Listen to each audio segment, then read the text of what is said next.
करुणायतारं संसारसारं भुजगेन्द्रहारं सदा वसन्तं हृदयारविन्दे भवां भवानी सहितां नमामि। त्वमेव माता च पिता त्वमेव त्वमेव बन्धु च सखा त्वमेव त्वमेव विद्यारण्यविनं त्वमेव त्वमेव सर्वं मम देव देव। ॐ पूर्णमदः पूर्णमिदं पूर्णात् पूर्णमुदच्यते पूर्णस्य पूर्णमादाय पूर्णमेवावशिष्यते। ॐ शान्ति शान्ति शान्ति।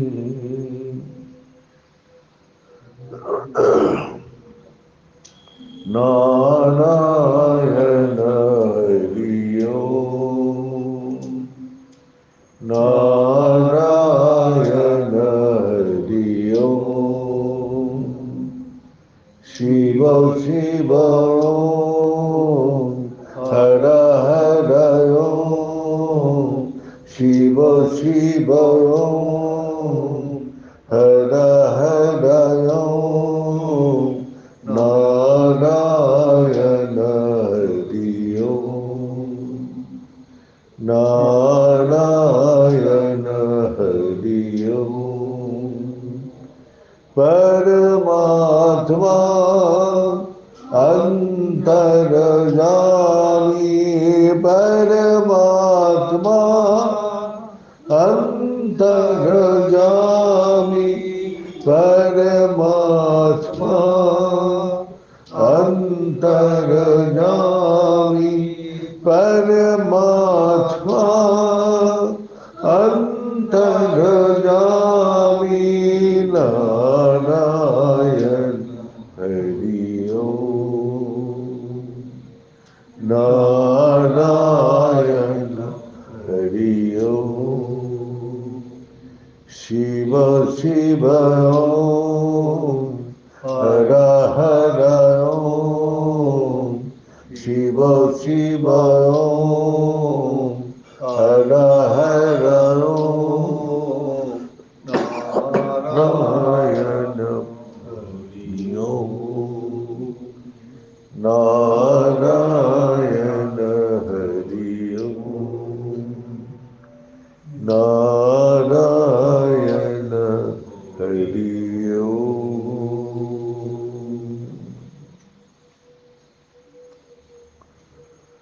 अगले दिन आपको पीछे जो सत्संग करते हुए आया वही ब्रह्म विद्या के बारे में बताया, जिसको पाने के बाद आदमी को हमेशा के लिए चिंता भय से मुक्त कर देते। जो चीज मिलता है हमेशा के लिए और खोना नहीं पड़ता न छोड़ना पड़ता है। इस संसार में जो भी आया है सब एक दिन आपको खोना पड़ेगा, ये निश्चित है, ये कोई रोक नहीं सकते। इसलिए पहले से आप इस संसार के नियम को जान लीजिए। इस नियम को जान के आप जो खोना है उससे आप मन हटा के जो पाना है उसको तरफ आप ध्यान लगाइए। भगवान हमेशा का दिया है और हमेशा रहेगा, कभी भी वो विनाश नहीं होगा। वही ज्ञान वही शक्ति वही आनंद हमेशा के लिए है। तो इसीलिए हम लोग का माया इस संसार में ऐसे ही आकर्षित करते हैं जो आपको विवश कर देते हैं और विवश करके इस संसार में फंसा देते हैं और ऐसा लगता है कि मैं इस संसार छोड़ के कभी नहीं जाऊंगा। एक पल का विश्वास नहीं, 1000 साल का ठिकाना। हम लोग का एक पल का विश्वास नहीं है, अभी है अभी नहीं भी हो सकते। हाँ? बोलते बोलते कौन कहाँ चला जाए किसी को कुछ पता नहीं। तो इसीलिए हम लोग छोटा महाराज को देखता ये आश्रम में, जरा गुरु जी तो त्रिकालदर्शी था, उसने शरीर छोड़ने का पहले ही अपना 2 साल पहले ही बता दिया था, और त्रिकालदर्शी और भी बता दिया 3 महीना पहले, जब मैं 3 महीना बाद शरीर छोड़ के चला गया।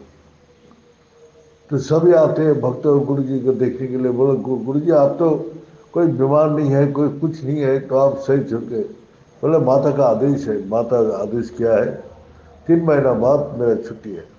और उसी से खुशी, जाने का डर नहीं है, इस संसार छोड़ने का जो डरता है सभी, लेकिन गुरु जी का मन में कोई डर नहीं है, और ताली बजा के नाच रहे थे और खुश रहे थे जब माता ने छुट्टी दे दिया। कितना आनंद वो दृश्य मैंने देखा है। आप तुम लोग करो, मैं चल रहा हूं। भले वो खुशी, मरने से आदमी डर जाता है, अरे मेरा मौत आ गया, डरता है, 100 साल भी पूरा हो जाए तब भी डरेगा। लेकिन गुरु जी का कोई संसार में शुरू से जो चीज छोड़ना है, खोना है, पहले छोड़ दो। जो पाना है, जो हमेशा रहेगा, उस तरफ अपना ध्यान लगाओ। लेकिन लगा नहीं सकते, क्योंकि मैं संसार को देख रहा हूं, वो नहीं छोड़ सकते। जो मकान पहले उसको नहीं था, आज वो मकान बना के उसको बोलते हैं मेरा मकान मेरा, और 2 दिन बाद फिर वो मकान छोड़ के चला जाएगा, और कोई खरीद लेगा, वो बोलेगा मेरा मकान मेरा मकान। किसी का ये संसार में परमानेंट मकान है नहीं। आज इस घर में, कल उस घर में, कल फलाना, आज इस शरीर में, कल पशु का शरीर में, कल क्या बनेगा, क्या जीवन, किसी को कुछ पता नहीं। लेकिन हमने ये देखा है, जो मरने से इस संसार में सारा दुनिया डरते हैं। क्यों डर? अज्ञान के कारण, आसक्ति के कारण। क्योंकि भगवान बोल रहे हैं ते दंदन महो मुक्ता, तेरा मन में हमेशा ये दंड चलते रहते, तो निश्चय क्यों नहीं कर पाते? क्योंकि दंड से मैं मुक्त नहीं होता, दृढ़ नहीं हो बन पाता, क्योंकि ये संसार हमको कमजोर बना देती है, क्योंकि माया है, और कमजोर से अज्ञानता और मोह पैदा कर देती है। तो इसलिए वो दृढ़ होना चाहिए। जब तक तो दृढ़ नहीं होगा, तब तक तेरे को दुखी करते रहेगा। ये खोने का डर हमेशा तेरे को चिंता भय बीत करके रखेगा। तो यही है, हमने गुरु जी का, इससे हम लोग कोई इतना चिंतित नहीं था। जो गुरु जी जा रहे हैं, हम लोग देख रहे हैं, और ये भी बोला मैं अपने इच्छा से शरीर छोड़ के जाऊंगा, और अपना बैठा अंतिम अवस्था में, और अपना वो जोग बल से अपने शरीर को अपने देह से निकाल के चला गया। बैठा हुआ, ध्यान में बैठा हुआ स्थिति में। तो वो सब हम लोग देखा है, इसीलिए तो हमारा इतना दृढ़ है जी। ये हम लोग क्या कर रहे हैं? गुरु जी बोलते तुमको भगवान ने ड्यूटी दिया है, ये धरती में जाके क्या कर रहे हैं तुम? धरती में आके क्या क्या ये प्रमाण दिखाएगा, तुम जाके क्या क्या, कि क्या क्या करा है बताओ।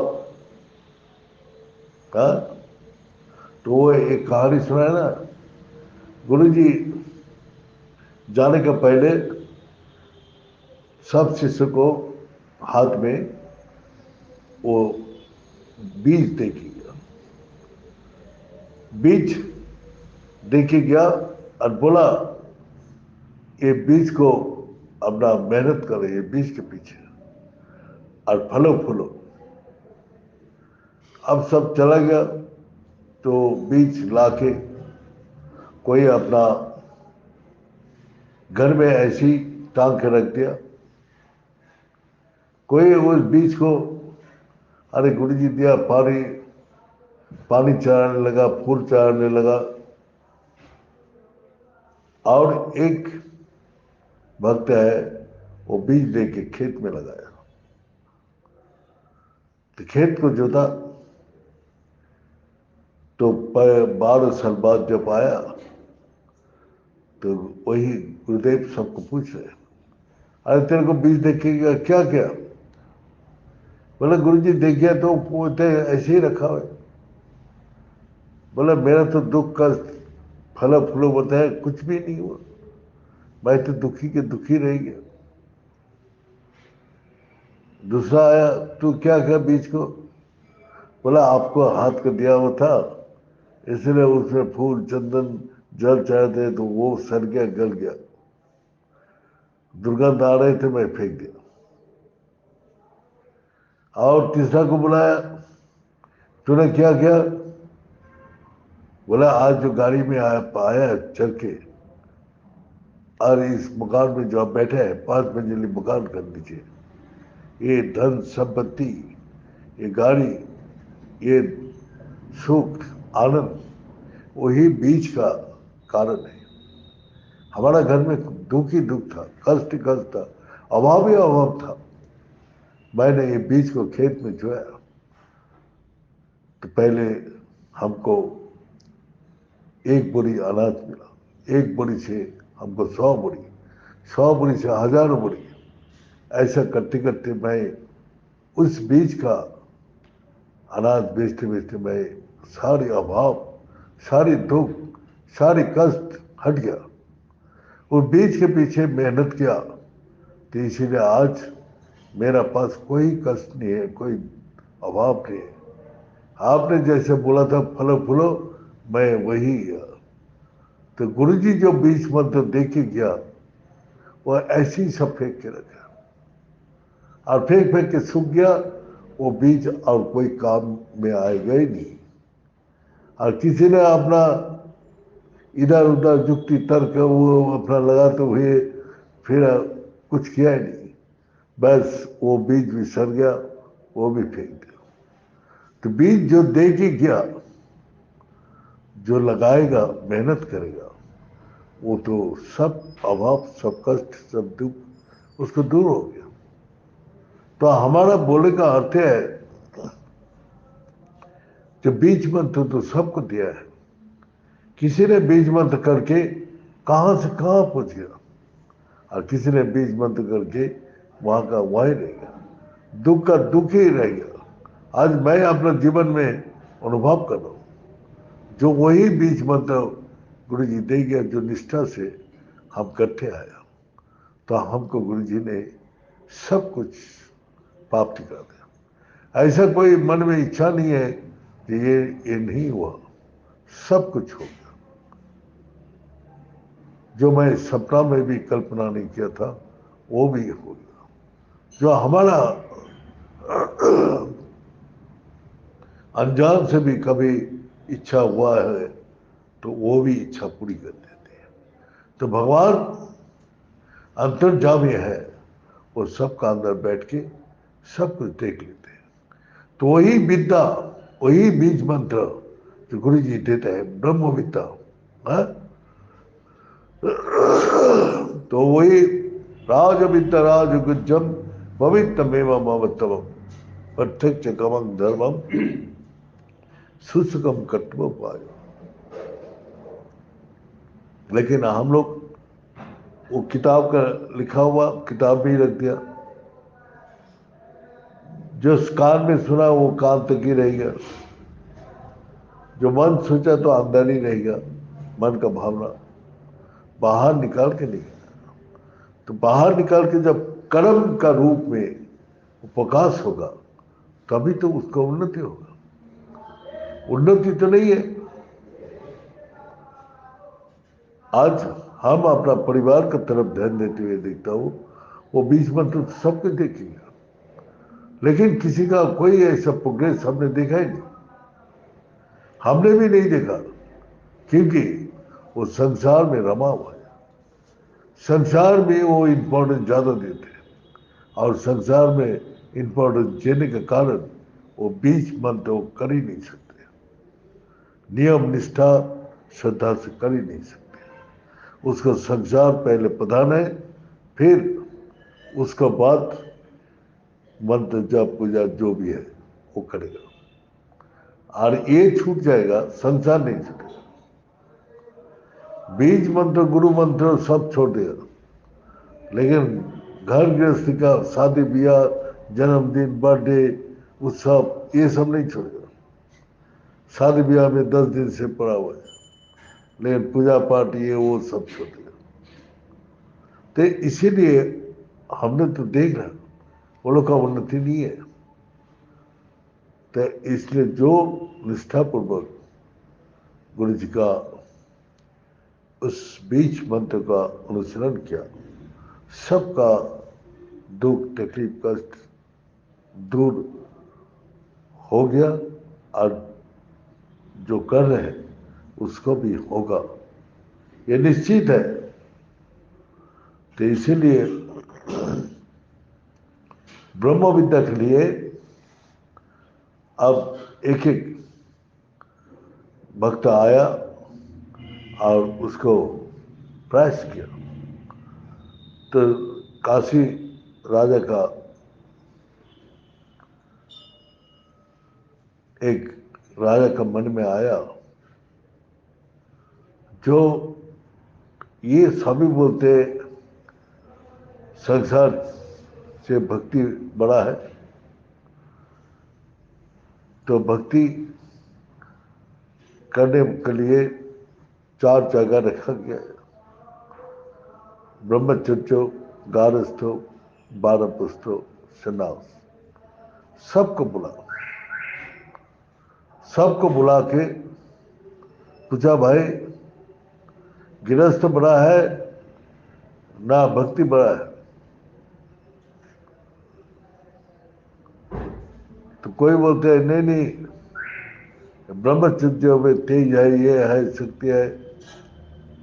कोई बोलते हैं ना ना, गारस्थ जीवन बड़ा है, इससे सबका जन्म मिलता है, इसका सबका अपना यहाँ सी उत्पत्ति।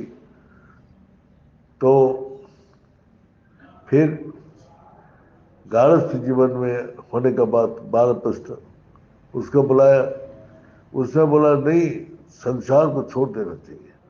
संसार में जितना तुम अटैचमेंट में रहोगे उतना आसक्ति और मोह बढ़ जाएगा, और बढ़ने का कारण तो हमेशा लिए दुखी हो जाओगे। इस संसार में आया किस लिए? इस काम के लिए जो हमेशा जहां जाके रहेंगे।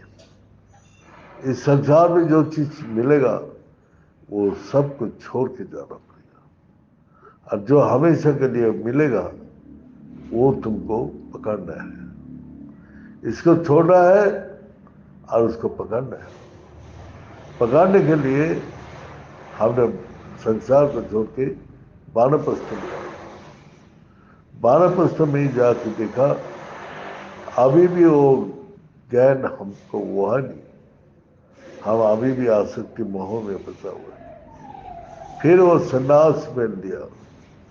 सन्यास में जाके उसका मन का अंदर परिवर्तन नहीं हुआ, क्योंकि ब्रह्मचर्य, गारस्थ, वानप्रस्थ में जो भावना लेकर चला वही भावना सन्यास जीवन में चलते रहे। इसीलिए सन्यास को छोड़ के सब फिर गारस्थ में चला जाता। तो वही राजा पूछा, तो सन्यास पड़ा है ना गारस्थ पड़ा है? तो ये राजा का सवाल जो था वही सही जवाब नहीं दे पाया, और ना देने का कारण सबको बंदी बना दिया। तो यही हम लोगों का संसार और गारस्थ दोनों ही अग्नि का माफिक है। अग्नि जब ना हर चीज को जला के शुद्ध पवित्र बना देते, उसका असली रूप में वापस चला जाते हैं। इसी प्रकार ज्ञान अग्नि जहां भी प्रज्वलित हो, वो वहां ही उसका भक्ति और शक्ति सब कुछ दिखाई देते हैं। और जहां ज्ञान अग्नि प्रज्वलित नहीं है वहां कोई भी शक्ति व भक्ति दिखाई नहीं देती। इसीलिए जो भक्ति से शक्ति जागते हैं वही भक्ति सर्वश्रेष्ठ है। गृहस्थ और सन्यास अपना अपना जगह में ठीक है, अपना अपना जगह में ठीक है। तो बोला, राजा को लेके गया एक सन्यासी। वो बोले चलो राजन, आपको इस सवाल का जवाब मिलने के लिए मेरे साथ आपको 2 दिन रहना पड़ेगा। तो ले गया। तो दिन मान चलते चलते जंगल में थक गया। अब थकने के बाद राजा सन्यासी बोला, आज यह विश्राम करना पड़ेगा। आप विश्राम करें पेड़ के नीचे। तो उस पेड़ का ऊपर 2 पक्षी का परिवार था। वह पक्षी का परिवार में हस्बैंड वाइफ और 4 बच्चा। तो वो लोग खुशी हुआ, हमारा घर, हमारा पेड़ का नीचे आज अतिथि आया, अतिथि नारायण। तो वो लोग का सेवा में हम लोग को सेवा करना चाहिए। तो इसी प्रकार वो अपना ध्यान में बैठ गया। राजा बैठा बैठा ठंडी लगने लगा, ठंडी का दिन था। तो सन्यासी बोला, भाई लकड़ी इकट्ठा कर लो और आग जलाओ। लेकिन लकड़ी तो इकट्ठा कर लिया लेकिन आग नहीं मिला। तो सुख और सखी दोनों पक्षी बोले, भाई हमारा अतिथि ठंडी से कष्ट मिल रहा है, आग ले आओ। तो सुख कहीं भाग के गया और एक अपना अग्नि का लकड़ी टुकड़ा उस लकड़ी में डाल दिया। तो जल गया। लकड़ी जलने के बाद उसको भूख लगा। तो इतना तेज भूख लगा राजा को, राजा बोलते कुछ भी खाना मिले मैं खा जाऊंगा। तो वही सुख पाखी का 4 बच्चा एक खाया राजा ने, तो आग में जल के राख हो गया। और ऐसा करते करते 4 बच्चा खत्म हो गया। तब भी राजा का भूख नहीं मिटा, राजा का भूख नहीं मिटा। तो फिर हस्बैंड बोलते मैं अग्नि में कूद जाता हूँ। वाइफ बोलते नहीं, आप चला जाएंगे तो हमारा जीवन बेकार हो जाएगा। बोला मैं कूद जाता हूँ। तो वही सुख बोलते हैं, तू अगर चला जाएगा तो मेरा को तकलीफ ही तकलीफ होगा, तो मैं चला जाता हूँ। ऐसा 2 हस्बैंड वाइफ लगते लगते वो आग में गिर गया और जल के राख हो गया। और वही खा के राजा का पेट भर गया। दूसरा दिन सुबह उठा, उठ के चलने लगा, अवंती नगर आया। अवंती नगर का राजकुमारी बहुत ही सुंदर था और धनवान था, विद्वान और सुश्री अवंती राजकुमारी। वो सारा राजकुमार लोग को आह्वान किया, ऐसे काशी राजकुमार को भी आह्वान किया। तो सभा जब पता चला तो सन्यासी और राजा दोनों ही बोले चलो देख के आता क्या होता है।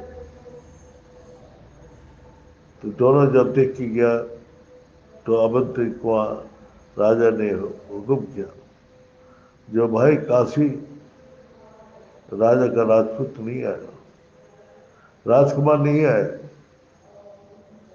तब सन्यासी बोला आपका नाम तो पुकार है, अब जाइए। वो भी सन्यासी को लेके अपना सिंहासन में बैठा। तो अवंती राजकुमारी चारों तरफ जब देखा तो वही सन्यासी को इतना सूरज का माफिक अपना तेज बल से उसको देख के उसके अपना स्वामी निर्णय किया, यही मेरा स्वामी होगा। वो वरदान लेके वरमाला लेके आया। सन्यासी बोला मैं सन्यासी हूं, मैं शादी नहीं कर सकता हूं। ये राजा है, राजकुमार है, इतना किसी भी राजकुमार को तुम चुन लो, बोल के सभा को त्याग दिया। जैसे ही त्याग दिया तो राजा भी और राजकुमारी भी उसके पीछे पीछे भागने लगे, लेकिन उसको शिकार उसने नहीं किया। तो काशी राजा आया। काशी राजा जब पहुंचा काशी में तो सन्यासी बोला आपको दोनों सवाल का जवाब 2 दिन में मिल गया। बोले कैसे? जो हमने पेड़ के नीचे बैठा था वह पक्षी एक परिवार था जो अपना जीवन का आहुति दे दिया सेवा का। सेवा करते हुए उसको 4 बच्चा खत्म हो गया, हस्बैंड वाइफ भी खत्म हो गया, तभी आपको भूख शांत हुआ। और सन्यासी अपनी जगह ठीक है, वो अपना अपना भक्ति में इतना शक्ति है, इस संसार कोई भी माया उसके ऊपर असर नहीं होते, सब माया से मुक्त होते हैं। इसीलिए सन्यासी अपना जगह श्रेष्ठ है। गृहस्थ भी अपना कर्म से वो इस सेवा भाव से वो परमात्मा को प्राप्ति कर देते हैं, और सन्यासी अपना भक्ति से और शक्ति को प्राप्ति करके परमात्मा में लीन हो जाते हैं। तो गृहस्थ भी छोटा नहीं है, सन्यासी भी छोटा नहीं है। तो इसीलिए दोनों को मापना नहीं चाहिए। अपनी जगह नियम को पालन करो, वही वही सेवा परमात्मा को प्राप्ति कराएगा, और वही भक्ति परमात्मा से जुड़ेगी। तो ये है ब्रह्म विद्या का प्रभाव जो राजा का मन में आया था। राजा ने भक्ति और कर्म का विषय में पूछ लिया। भक्ति से भी ज्ञान होता है और कर्म से भी ज्ञान होता है। वो ज्ञान क्या है? ब्रह्म ज्ञान। अंतिम में त्याग शांति अनंतरम, त्याग में अनंत शांति है। तो गृहस्थों में भी त्याग अनंत शांति देते हैं, और संन्यास में भी त्याग में अनंत शांति देते हैं। जहां त्याग नहीं है वह शांति नहीं हो सकती। आप जो भी संसार में रह के चिंता को पकड़ के बैठे, वो चिंता को त्याग दो, तुरंत आपको शांति मिलेगा। और सन्यासी सब चिंता को छोड़ के, अनंत चिंते, सब चिंता छोड़ के भगवान वासुदेव को चिंता करते हैं। इसीलिए वो सब चिंता से मुक्त है, सब कष्ट से मुक्त है। ये बोल के अध्याय समाप्त करता हूँ। ओम पूर्णमद पूर्णमीदं पूर्णात् पूर्णमुदच्यते पूर्णस्य पूर्णमादाय पूर्णमेवावशिष्यते। ओम शांति शांति शांति।